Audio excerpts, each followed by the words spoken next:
नमस्कार दोस्तों, स्वागत है आपका आपके अपने YouTube channel RBSC online classes में। अपन बात कर रहे थे आपके विज्ञान के 14 पार्ट यानी पादपों एवं जंतुओं के आर्थिक महत्व के बारे में पढ़ रहे थे। पिछली क्लास में अपने बात किया था जिसमें अपने पढ़ा था मधुमक्खी पालन के बारे में, उसके बाद में अपने पढ़ा था रेशम कीट पालन और अपने पढ़ा था लाख कीट संवर्धन के बारे में अपने पढ़ लिया था। आज अपन उससे आगे पढ़ेंगे जिसमें अपन पढ़ेंगे सबसे पहले चौथा जो है वो है मछली पालन। यानी अपने जंतुओं के आर्थिक महत्व पढ़ रहे थे, तो जिसके अंदर अपने को पढ़ना है, आज अपने को पढ़ना है मछली पालन के बारे में। अब आपको पता है मछली का पालन क्यों किया जाता है और ये काफी पुराने समय से किया जा रहा है। मछली पालन भोज्य पदार्थ के रूप में जिसमें प्रोटीन बहुत अधिक मात्रा में होता है और ये आसानी से पच भी जाता है। ठीक है, यानी इसके अंदर क्या होता है, प्रोटीन होता है और ये आसानी से पचने वाला भोजन होता है। ठीक है, तो यहाँ पर इसका मछली का पालन इसलिए किया जाता है। अब इसके बारे में देखते हैं। वर्तमान में भारत का समुद्री भोज्य उत्पादन की दृष्टि से छठा स्थान है। यानी समुद्र से जो भोज्य पदार्थ उत्पन्न होते हैं उसमें भारत का स्थान है वो छठा है।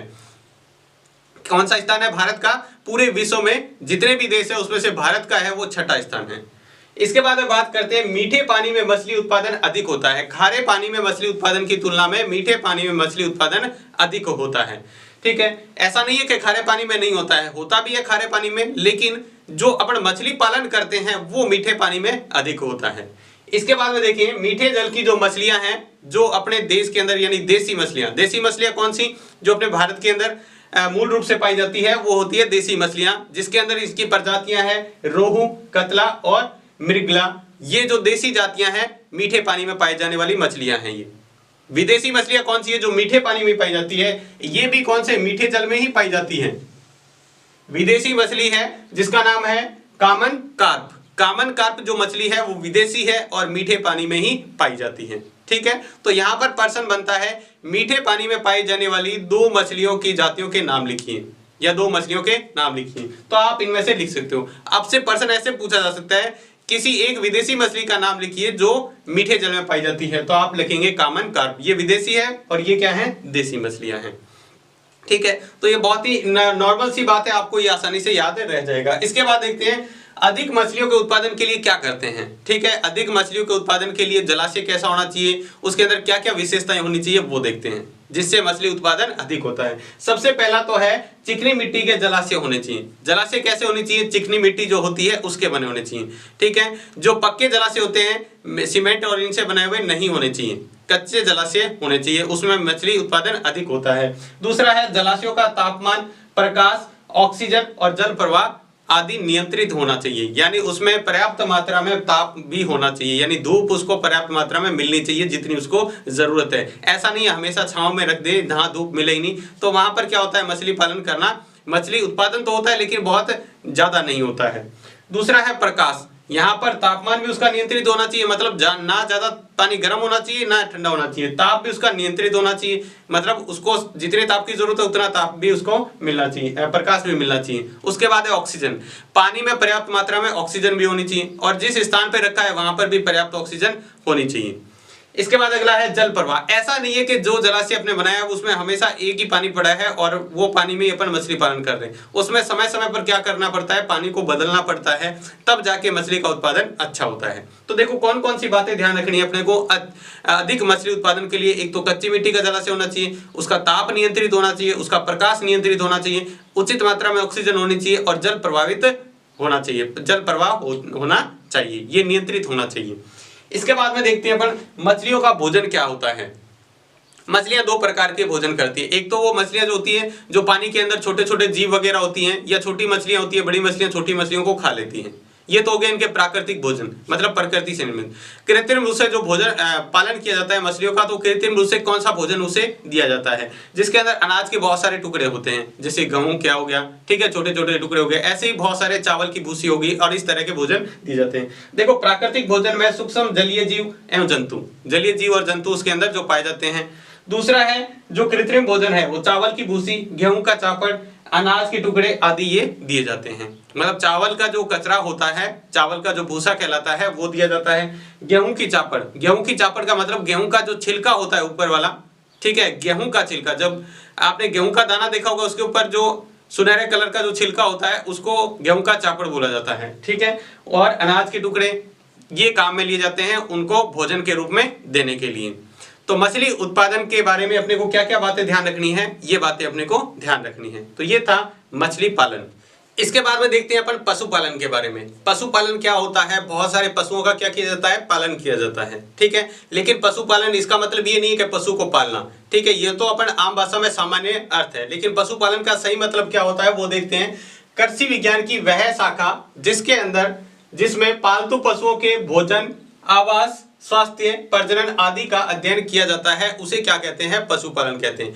यानी कृषि विज्ञान, जैसे अपने जीव विज्ञान, भौतिक विज्ञान और रसायन विज्ञान के बारे में बात करते हैं, वैसे ही विज्ञान की एक शाखा है कृषि विज्ञान, जिसमें अपन कृषि से संबंधित और उससे जो भी संबंधित चीजें हैं उसके बारे में अपन अध्ययन करते हैं। तो कृषि विज्ञान के अंदर एक और शाखा होती है जिसके अंदर अपन क्या करते हैं, पालतू पशुओं के बारे में, जैसे गाय हो गया, भैंस हो गया, बकरी हो गया, भेड़ हो गया, इनके बारे में अपन अध्ययन करते हैं, ठीक है। अध्ययन में क्या क्या पढ़ते हैं, इनके भोजन के बारे में, इनका भोजन क्या है, इनका आवास क्या है, रहने के लिए किस तरह से जगह चाहिए इनको, स्वास्थ्य क्या है, अगर बीमार हो जाए तो इस तरह से किस तरह से इलाज करना है, इनकी प्रजनन यानी आगे आने वाली पीढ़ियों का कैसे अपने इसका क्या कर सकते हैं, अध्ययन कर सकते हैं, उसको अपन क्या कहते हैं, पशुपालन कहते हैं, ठीक है। इसके बाद अपन देखते हैं भारत अर्थव्यवस्था में पशुपालन का बहुत ही बड़ा महत्व यानी योगदान है। भारत की अर्थव्यवस्था में इसका क्या है, बहुत बड़ा योगदान है। और उसमें भी किसका, दूध उत्पादन का। दूध उत्पादन जो होता है उसमें भारत का बहुत ही बड़ा योगदान है अर्थव्यवस्था के लिए, क्योंकि भारत विश्व में सबसे ज्यादा दूध उत्पादन करने वाला देश है, इसलिए ये भारत की अर्थव्यवस्था के लिए भी बहुत ही ज्यादा विशेष है। इसके बारे में बात करते हैं। अब दूध उत्पादन में भारत का स्थान कौन सा है, प्रथम स्थान है, ठीक है। दूध उत्पादन में भारत का प्रथम स्थान है। पूरे विश्व में सबसे ज्यादा दूध कौन से देश में होता है, तो भारत में। दूसरा है बकरियों की संख्या में भारत का स्थान, यानी पूरे विश्व में जितनी बकरियां हैं उसमें दूसरे नंबर पे सबसे ज्यादा के बारे में बात करते हैं तो दूसरी सबसे ज्यादा जो बकरियां हैं वो भारत के अंदर। इसी तरह भेड़ों की संख्या में भारत का स्थान है वो तीसरा है। भेड़ों की संख्या में भारत का स्थान क्या है, तीसरा है। और कुक्कुट संख्या में भारत का स्थान, यानी कुक्कुट यानी मुर्गे, इनकी संख्या में भारत का स्थान कौन सा है, सातवां स्थान है, ठीक है। मुर्गी पालन में भारत का, यानी मुर्गियों की संख्या में कहें तो भारत का स्थान सातवां है, ठीक है। इसके बाद अपन बात करते हैं डेयरी उद्योग के बारे में। डेयरी उद्योग क्या होता है, देखो प्राचीन समय में क्या किया जाता था, पशुपालन यानी गाय और भैंस का पालन किया जाता था सिर्फ अपने घर की जो आवश्यकताएं होती है दूध से पूरा करने के लिए। लेकिन वर्तमान में क्या है, इनसे क्या किया जाता है, व्यवसाय भी किया जाता है, आर्थिक रूप से इसमें काम में लिया जाता है। अपन देखते हैं अपने घरों में भी क्या होता है, अपन दूसरे से दूध खरीदते हैं, ठीक है। उसने क्या किया है, दूध उत्पादन करके क्या किया है, बेच दिया है, ठीक है। तो ये ऐसा बहुत बड़ा उद्योग आजकल आप देखते हैं, डेयरी उद्योग में अपने को डेयरियों पर क्या मिलता है, दूध मिलता है। तो वो क्या है, एक उद्योग बन गया है, ठीक है, जिसके अंदर कौन कौन सी जो भैंसों की नस्ल है, गायों की, बकरियों की, इनसे दूध उत्पादन किया जाता है। भैंसों की कौन सी अच्छी नस्ल है जिससे दूध उत्पादन अधिक होता है, भैंसों की अच्छी नस्ल कौन सी है, तो उसके अंदर है जाफराबादी, मुर्रा, सुकी, बदावरी और मैसाना। ये भैंसों की कुछ ऐसी नस्लें हैं जो क्या है, अच्छी नस्लें मानी जाती है दूध उत्पादन में, ठीक है। कौन कौन सी है, जाफराबादी, मुर्रा, सुकी, बदावरी और मैसाना। ये कौन किसकी नस्लें हैं, भैंसों की नस्ल। वही बात करें गायों की अच्छी नस्ल कौन सी है दूध उत्पादन के लिए, तो गिर, साहिवाल, सिंध, देवकी और हरियाणा, ये नस्लें हैं गाय की जो दूध उत्पादन के लिए महत्वपूर्ण है। अच्छी तरह ध्यान रखना है कौन कौन सी है, एक गिर, साहिवाल, सिंध, देवकी और हरियाणा, ये है गायों की नस्ल। उसके बाद में देखते हैं बकरी। बकरी दूध उत्पादन के लिए भी काम में ली जाती है और उसके जो बाल होते हैं उसको भी अलग रूप से काम में लिया जाता है और मांस के रूप में भी काम में लिया जाता है। तो अपन यहाँ पर बात करेंगे बकरी दूध उत्पादन के लिए कौन सी अच्छी नस्लें हैं बकरी की जो दूध उत्पादन के लिए है, तो सिरोही, बारबरी, कश्मीरी, पश्मीना और जमनापरी, ये बकरियों की अच्छी नस्लें हैं दूध उत्पादन वाली जो दूध उत्पादन करती हैं। तो आपको क्या करना है, इनकी नस्लों को अच्छी तरह याद करना है, क्योंकि प्रश्न में कई बार पूछ लिया जाता है गाय की 2 अच्छी नस्लों के नाम लिखिए, भैंस की 2 अच्छी नस्लों के नाम लिखिए, या फिर बकरी की पूछ लेता है तो दूध उत्पादन वाली बकरियों की अच्छी नस्लें हैं उनके नाम लिखिए। तो आपको क्या करना है, इनको 2-3 बार याद करेंगे तो याद रह जाएगा, ज्यादा मुश्किल नहीं है इसको याद करना, आप आसानी से याद कर सकते हैं। इसके बाद अपन पशुपालन में आगे देखते हैं कुक्कुट पालन या मुर्गी पालन, यानी मुर्गियों का पालन या कुक्कुट पालन किसे कहते हैं, क्यों पालन किया जाता है मुर्गी का? एक तो अंडों के लिए और मांस के लिए इसका पालन किया जाता है। यानी कुक्कुट पालन और मुर्गी पालन के दो जो उत्पाद हैं वो कौन कौन से? एक है अंडे और दूसरा है मांस, यानी जिसको चिकन भी कहा जाता है। ये प्राप्त करने के लिए मुर्गी और कुक्कुट का पालन किया जाता है। अब देखो, अंडा उत्पादन की दृष्टि से भारत का स्थान कौन सा है? तो 5वां स्थान है। पूरे विश्व में सबसे ज्यादा अंडे उत्पादन करने वाले देशों में भारत जो है वो 5वें स्थान पर है। इसके बाद में इनका भोजन क्या होता है? यानी अच्छे उत्पादन के लिए, अच्छे मांस के लिए, अच्छी तरह से इनके पालन के लिए, मुर्गी पालन के लिए उनके क्या होने चाहिए? सुरक्षित आवास होने चाहिए और सही तरह का उनका वातावरण होना चाहिए, जिससे उनका क्या है? अच्छी तरह से पालन किया जा सकता है। यहाँ पर अपन देखिए इनका भोजन क्या होता है। तो इनके भोजन अनाज, बहुत सारे अनाज होते हैं, जैसे मक्का हो गया, जौ हो गया, बाजरा हो गया, गेहूं हो गया, ज्वार हो गया। ये सारे क्या करते हैं? मुर्गी पालन में इनको खाने के लिए दिए जाते हैं, जो इनका क्या है? भोजन है। तो ये नॉर्मली थोड़ी सी जानकारी है कुक्कुट पालन या मुर्गी पालन के बारे में। इसके बाद है ऊन उद्योग। आपको पता है ऊन उद्योग के लिए, ऊन प्राप्त करने के लिए किसका पालन किया जाता है? भेड़ों का पालन किया जाता है। किसका पालन किया जाता है? भेड़ों से। ठीक है, तो भेड़ों के बाल से ऊन तैयार की जाती है। क्या तैयार किया जाता है? भेड़ों के बाल से ऊन तैयार की जाती है। ऊन का रंग भेड़ों की प्रजाति तथा क्षेत्र के जलवायु पर निर्भर करता है। ऊन अपन देखते हैं, जो भेड़ों के ऊन होती है प्राप्त, वो अलग अलग कलर की होती है। कुछ व्हाइट होती है, कुछ डार्क ग्रीन कलर की भी होती है, कुछ एकदम आप देखेंगे जैसे रेड जो कलर होता है, रेड टाइप में, उस कलर की भी होती है। तो अलग अलग कलर की जो ऊन प्राप्त होती है भेड़ों से, वो एक तो भेड़ों की प्रजाति पर निर्भर करती है और दूसरा वो किस क्षेत्र में पाई जाती है। ठीक है, वहां का जलवायु कैसा है, इस पर भी निर्भर करती है। इसके बाद भेड़ों की अच्छी नस्लें कौन सी है? देसी अच्छी नस्लें, ठीक है, जिनसे ऊन प्राप्त की जाती है। तो वो है लोही, नली, मारवाड़ी, पाटनवाड़ी आदि। आपसे यहाँ पर प्रश्न पूछा जा सकता है, दो भेड़ों की अच्छी नस्लों के नाम लिखिए जिनसे ऊन उत्पादन किया जाता है, या भेड़ों की दो अच्छी देसी नस्लों के नाम लिखिए। तो इनमें से कोई भी लिख सकते हैं, लोही, नली, मारवाड़ी, पाटनवाड़ी, इनमें से कोई भी आप लिख सकते हैं। तो ये था किसके बारे में? ऊन उद्योग के बारे में, यानी ऊन कैसे प्राप्त की जाती है और किन से प्राप्त की जाती है। इसके बाद में अपन अगला देखते हैं पालन, जैसे पशुपालन के बाद में जो छठा है परवाल एवं परवाल भित्तियां। परवाल एवं परवाल भित्तियां क्या होती हैं? समुद्र में ऐसे बहुत सारे जीव पाए जाते हैं, ठीक है, जिनके मरने के बाद में वो क्या है? किनारे पर किसी या कोई चट्टान के पास में जाकर इकट्ठे हो जाते हैं। ठीक है, या फिर वो एक दूसरे के ऊपर इकट्ठे होते होते खुद ही एक क्या बना लेते हैं? चट्टान का रूप बना लेते हैं। ठीक है, वो किसके बने होते हैं? उनके जो कंकाल होते हैं या उनका जो शरीर होता है वो कैल्शियम कार्बोनेट का होता है। और कैल्शियम कार्बोनेट अपन देखते हैं क्या होता है? एक तरह से अपन कह सकते हैं चूने के जैसा बना होता है, मतलब चूना ही होता है। ठीक है, उससे बना होता है। वो धीरे धीरे एक बड़ा रूप ले लेता है और एक चट्टान बन जाता है। ठीक है, जिसको अपन क्या कहते हैं? परवाल भित्तियां कहते हैं। देख लेते हैं इसके बारे में। एकल या निवयी पापिल जातियों जंतु जो सिलीसेंटा संघ के हैं। ये कौन से संघ के होते हैं? सिलीसेंटा संघ के होते हैं। कैल्शियम कार्बोनेट यानी CaCO3, कैल्शियम कार्बोनेट का सूत्र क्या होता है? CaC3 का बना कंकाल स्रावित करते हैं। ये इनका कंकाल बना होता है, ठीक है, जिसे कोरल या परवाल कहा जाता है। ये जो कैल्शियम कार्बोनेट उन जंतुओं का बना कंकाल होता है जो सिलीसेंटा वर्ग के संघ के हैं, ठीक है, उनका जो कंकाल होता है कैल्शियम कार्बोनेट का बना होता है, ये स्रावित करते हैं, जिसे कोरल या परवाल कहा जाता है। ठीक है, अब इसके बाद में देखिए, अधिकांश कोरल एंथ्रोजोआ वर्ग के जीवों द्वारा स्रावित किए जाते हैं। कौन से वर्ग के जीव हैं जो ऐसा कंकाल या स्रावित करते हैं? एक प्रकार के नहीं होते, बहुत सारे तरह के प्रकार के होते हैं। तो कौन सी प्रजाति है यहाँ पर वर्ग दिया? एंथ्रोजोआ वर्ग के जो जीव होते हैं, एंथ्रोजोआ वर्ग के जो जीव होते हैं वो ऐसा परवाल क्या करते हैं? मतलब स्रावित करते हैं, परवाल या कोरल का स्रावण करते हैं। इसके बाद अपन बात करें परवाल निहिल की पालिपों के लगातार मुकुलन से, यानी एक के बाद एक इस तरह से वो क्या करते जाते हैं? इसके ऊपर बहुत सारे जीव इकट्ठा होते जाते हैं, या फिर एक जगह किनारे किसी चट्टान के जाकर किनारे इकट्ठे हो जाते हैं और धीरे धीरे वो क्या कर देते हैं? चूनेदार चट्टानों का चट्टानें बन जाती है। धीरे धीरे वो क्या हो जाता है? चट्टानों का रूप ले लेते हैं, जिसे अपन क्या कहते हैं? परवाल भित्तियां कहते हैं। ठीक है, यानी जीवों का शरीर ही होता है, मर्त जीवों का जो शरीर होता है कैल्शियम कार्बोनेट के जो बने होते हैं, वो क्या करते हैं? एक के ऊपर दूसरा जीव, दूसरे के ऊपर तीसरा, इस तरह से मर्त जीव शरीर बना जो होते हैं कंकाल, वो इस तरह से एक दूसरे के ऊपर क्या करते रहते हैं? मतलब इकट्ठा होते रहते हैं। फिर वो धीरे धीरे किसका? चट्टान का रूप ले लेते हैं, जिसको अपन क्या कहते हैं? परवाल भित्तियां कहते हैं।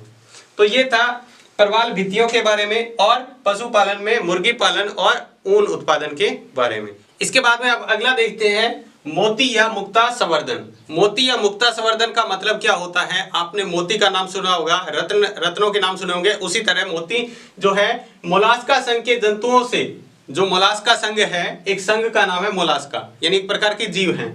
मोलास्का संघ के जंतुओं से बटन, मोती या कोड़ी प्राप्त किए जाते हैं। मोलास्का संघ के जो जीव होते हैं उनसे क्या है, मोती या अपन कहे कोड़ी या बटन प्राप्त किए जाते हैं। मुक्त सुक्तियों से अति सुंदर, आकर्षक एवं मूल्यवान मोती मिलते हैं। जो मुक्त सुक्तियां होती हैं, मतलब सीपियों के जैसा होता है, उससे क्या होता है, अति सुंदर और आकर्षक मूल्यवान मोती प्राप्त किया जाता है। ये बहुत ज्यादा मूल्यवान होता है। और ये मोती प्राप्त करने का जो सबसे पहले शुरू में प्रारंभ किया गया था, ये जापान से प्रारंभ हुआ था। इसके बारे में आगे बात करें तो कृत्रिम तकनीक से सीपियों को पालकर मुक्ता या मोती प्राप्त करना मोती या मुक्ता संवर्धन कहलाता है। ये जो सीपियां होती है, उन सीपियों के अंदर भी मोती पाए जाते हैं। सीपियां आपने देखी होगी, ठीक है, उसके अंदर भी क्या होते हैं, कई प्रकार के मोती पाए जाते हैं, ठीक है। वो मीठे पानी में होती है, ठीक है, लेकिन वो क्या होती है, कम मूल्यवान होती है। जबकि ये जो होती है समुद्र में पाई जाने वाली, खारे पानी में पाई जाती है और समुद्र की बहुत गहराइयों में होती है, ठीक है। तो ये क्या होती है, बहुत ही ज्यादा कीमती होती है और बहुत ही ज्यादा सुंदर भी होती है। तो देखो, कृत्रिम रूप से सीपियों को पालकर मोती या मुक्ता प्राप्त करना मोती या मुक्ता संवर्धन कहलाता है। मोती को एक मूल्यवान रत्न माना जाता है। ये अपने को पता ही, मोती क्या है, बहुत ही मूल्यवान रत्न है, ठीक है। जो सफेद, चमकीला और गोलाकार संरचना होती है। सफेद होता है, ठीक है, बहुत मतलब आकर्षक, सुंदर, दिखने में सुंदर होता है, चमकीला, और क्या होता है, गोल होता है, बिल्कुल गोल होता है, जिसे अयस्कर जैसे मोलास्क अपने कवच के नीचे समय की रक्षा के लिए स्त्रावित करते हैं। वो क्या करते हैं, जो कवच होता है उसके अंदर खुद को उसका स्त्रावित करके पदार्थ और वो बनाते हैं, जिससे वो क्या अपनी सुरक्षा करते हैं। वो कवच क्या होता है, इस मोती की वजह से आपस में ऐसे दबाव आने से भी क्या होता है, चिपकता नहीं है, ताकि वो अंदर वाला जीव उससे अगर चिपक जाएगा तो वो उससे क्या हो जाएगा, मर सकता है। तो वो अपनी सुरक्षा के लिए भी इसको क्या करते हैं, निर्माण करते हैं। इसके बाद में बात करें, समुद्री अयस्कर से प्राप्त लिंगा मोती सबसे उत्तम माने जाते हैं। अब यहाँ से प्रश्न बन सकता है, कौन से प्रकार का मोती सबसे उत्तम माना जाता है? तो लिंगा मोती जो होता है वो सबसे उत्तम माना जाता है, और ये बहुत समुद्र की गहराइयों में मिलता है और अयस्कर द्वारा ये प्राप्त किया जाता है। जीव होते हैं उनके बहुत ही समुद्र की गहराई में वहां से प्राप्त किया जाता है। जबकि स्वच्छ जल में पाए जाने वाले सीपियों से प्राप्त मोती कम मूल्यवान होते हैं। ये क्या होते हैं, जो सीपियों से प्राप्त किए जाते हैं वो कम मूल्यवान होते हैं, ठीक है। तो ये था मोती एवं मुक्ता संवर्धन के बारे में। इसके बाद में अपन देखते हैं कुछ अन्य जो पादप हैं, जंतु के अन्य महत्व, यानी कुछ जंतु हैं जिनका अन्य महत्व भी है, यानी अपनी ये तो पढ़ाई है आर्थिक महत्व, इसके अलावा भी और भी महत्व होता है पादपों का, उसके बारे में जैसे आपने पढ़ा था मधु, मोम, इनके बारे में तो अपने पढ़ ही लिया है। इसके अलावा देखो, रंग प्राप्त करने के लिए कुछ ऐसे जो कैक्टस पर रहने वाले जीव होते हैं। कैक्टस एक पौधा होता है, आपने देखा होगा, ठीक है। उस कैक्टस के पौधे पर क्या होता है, कुछ जीव रहते हैं जिनके शरीरों से, उनके मर्त शरीरों से कुछ रंग प्राप्त किए जाते हैं, जिनको टेनिन या कोकिनोल कहा जाता है। इनसे क्या है, ऐसे रंग प्राप्त किए जाते हैं जो सौंदर्य प्रसाधनों में, यानी कोई मेकअप की किट वगैरह में, इनमें इनका क्या किया जाता है, यूज किया जाता है। दूसरा देखो, अपमार्जक। अपमार्जक मतलब क्या होता है, एक तो अपन वो पढ़ते हैं साबुन और अपमार्जक, यहाँ वो अपमार्जक नहीं है, अपमार्जक कीट होते हैं, ठीक है। जो क्या करते हैं, कोई भी पेड़ पौधा है, जीव जंतु है, वो मर जाता है, तो मर जाने से उसकी दुर्गंध आती है और कई तरह की बीमारियां फैलने के चांसेस भी होते हैं। तो ये अपमार्जक क्या करते हैं, बहुत सूक्ष्म जीव होते हैं, ये धीरे धीरे उसको क्या कर देते हैं, मिट्टी में मिला देते हैं, मतलब वापस उसको मिट्टी में मिला देते हैं, उसको अपना भोजन बना लेते हैं और वो नष्ट कर देते हैं उनको। अपन देखते हैं, अगर मानो लकड़ी है, ठीक है, वो काफी दिन से सूखी हुई लकड़ी पड़ी है, तो दीमक उसको क्या कर देगी, मिट्टी में बदल देगी। तो ऐसे ये अपमार्जक उन जीवों को कहते हैं जो क्या करते हैं, वापस किसी भी मृत जीव है उनको वापस मिट्टी में मिलाने का कार्य करते हैं या उनका अपघटन कर देते हैं। इनका मतलब वो अपघटित कर देते हैं।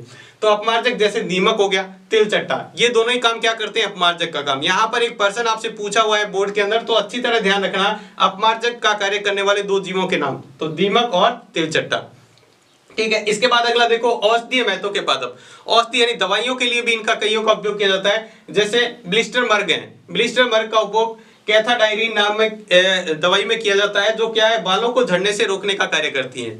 जो ब्लिस्टर मर्ग है, इससे कैथाडायरिन जो दवाई है वो प्राप्त की जाती है, जो बालों को झड़ने से रोकने में काम में ली जाती है। इसके अलावा मधुमक्खी से प्राप्त मधु या मोम जिसको कहते हैं, वो अल्सर के इलाज में किया जाता है। अल्सर का इलाज करने के लिए क्या किया जाता है, इसका उपयोग किया जाता है, मोम का उपयोग, मधु या शहद का उपयोग। उसके बाद है कोचिनील। कोचिनील से क्या किया जाता है, कर्मिनील अम्ल प्राप्त किया जाता है, जो कुकर खांसी में या फिर सिर दर्द और इनके उपचार में इसका काम में लिया जाता है।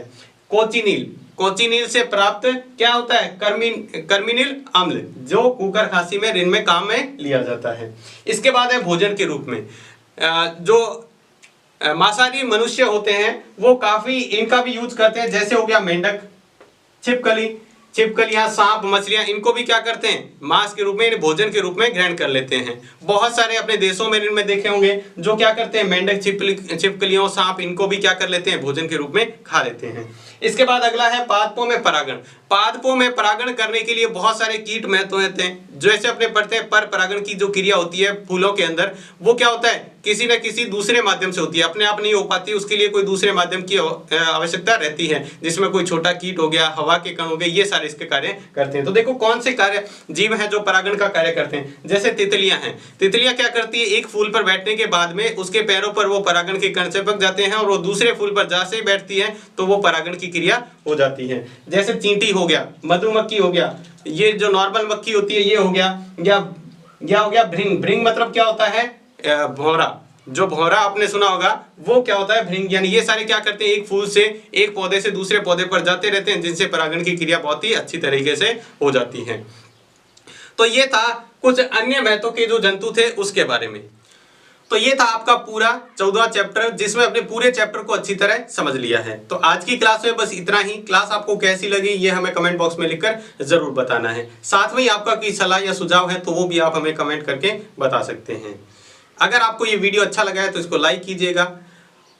तो आज की क्लास में बस इतना ही, धन्यवाद।